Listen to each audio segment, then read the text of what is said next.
আমাদের police permission ছিল এই জায়গার মধ্যে।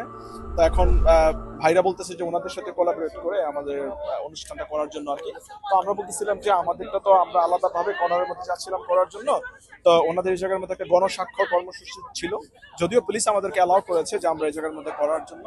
তো এখন আসার পরে এক কথা কাটাকাটি হলো আমাদের কমরেডসদের সাথে, এই আর কি। এবং সব থেকে বড় কথা হচ্ছে আমি যখন কথা বলছিলাম তখন সে আমার হাত ধরছে, হাত ধরে আমার হাত গ্রাব করে এবং আমার প্রপার্টি সে ব্রোক করছে এবং he doesn't have no right, I don't know, he this is him, so he doesn't have no right to break my property.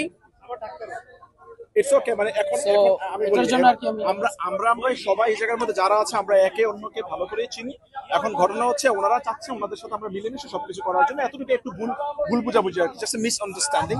So I don't think so will make any further cause, should be fine anywhere, we all great now. Thank you very much. আজকের এই আলতাফ আলী পার্কে জুলাই দিবস উপলক্ষে যে বিশাল গণজমায়েত আজকে আমরা দেখতে পাচ্ছি, কানায় কানায় পরিপূর্ণ হয়ে যাচ্ছে আলতাফ আলী পার্ক। আমরা আজকে আলতাফ আলী পার্ক থেকে জুলাই দিবস উপলক্ষে আমরা যে উদযাপন উৎসবমুখর পরিবেশে আজকে আমরা এই দিবসটাকে পালন করছি।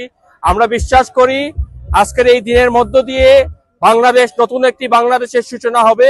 আমরা বিশ্বাস করি বাংলাদেশকে যে বিগত 16 বছরে একটি অকার্যকর ব্যর্থ রাষ্ট্র হিসেবে শেখ হাসিনা সরকার বাংলাদেশকে ধ্বংস করে দিয়েছে, সেই দ্বার প্রান্ত থেকে বাংলাদেশের ছাত্র জনতা তাদের তাজা রক্ত রাজপথে ঢেলে দিয়ে যে নতুন একটি বাংলাদেশের সমূহ সম্ভাবনা আমাদেরকে জাগ্রত করেছে।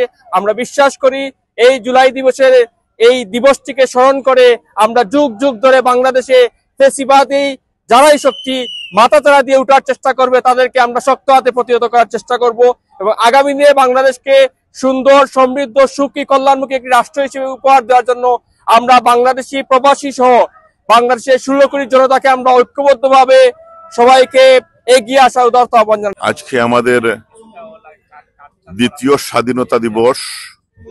2024 সালের এই দিনে হাজার হাজার জীবনদানের মাধ্যমে আমরা আমাদের দ্বিতীয় স্বাধীনতা অর্জন করতে সক্ষম হয়েছিলাম।